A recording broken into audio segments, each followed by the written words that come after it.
ನಮಸ್ಕಾರ. ಜಿನಿ ನ್ಯೂಸ್ ವೀಕ್ಷಕರಿಗೆ ಸ್ವಾಗತ.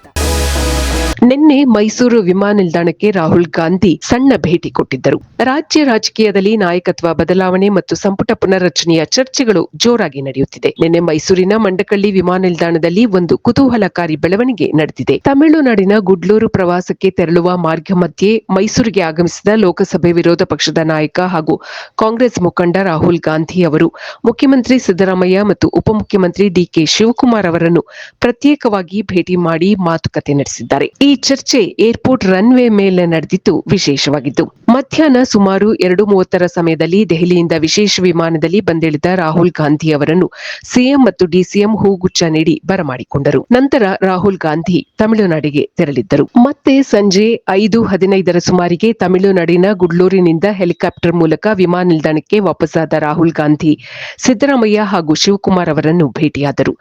ಈ ವೇಳೆ ವಿಮಾನದ ಬಳಿಯೇ ಇಬ್ಬರೊಂದಿಗೂ ರಾಹುಲ್ ಪ್ರತ್ಯೇಕವಾಗಿ ಚುಟುಕು ಮಾತುಕತೆ ನಡೆಸಿದರು. ನಂತರ ರಾಹುಲ್ ಗಾಂಧಿ ಅದೇ ಹೆಲಿಕಾಪ್ಟರ್ ಮೂಲಕ ದೆಹಲಿಗೆ ವಾಪಸ್ಸಾದರು. ರಾಹುಲ್ ಗಾಂಧಿ ಕಾರ್ಯಕ್ರಮವೊಂದರಲ್ಲಿ ಪಾಲ್ಗೊಳ್ಳಲು ಬಂದಿದ್ದು, ಅವರನ್ನು ನಾವೆಲ್ಲ ಒಟ್ಟಾಗಿ ಭೇಟಿಯಾಗಿದ್ದೇವೆ. ಅವರೊಂದಿಗೆ ಯಾವುದೇ ರಾಜಕೀಯ ಚರ್ಚೆ ನಡೆದಿಲ್ಲ ಎಂದು ಸಿದ್ದರಾಮಯ್ಯ ಪತ್ರಕರ್ತರಿಗೆ ತಿಳಿಸಿದ್ದಾರೆ.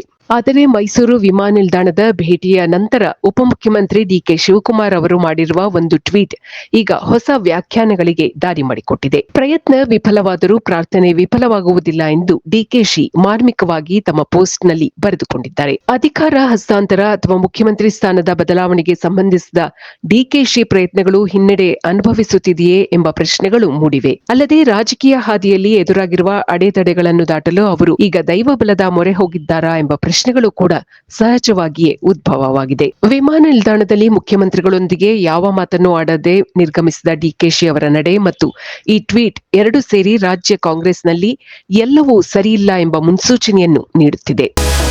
ಇದು ಈ ದಿನದ ನಿರಂತರ ಸುದ್ದಿಗಳಿಗಾಗಿ ವೀಕ್ಷಿಸುತ್ತಿರಿ ಜಿನಿ ನ್ಯೂಸ್. ನಮಸ್ಕಾರ.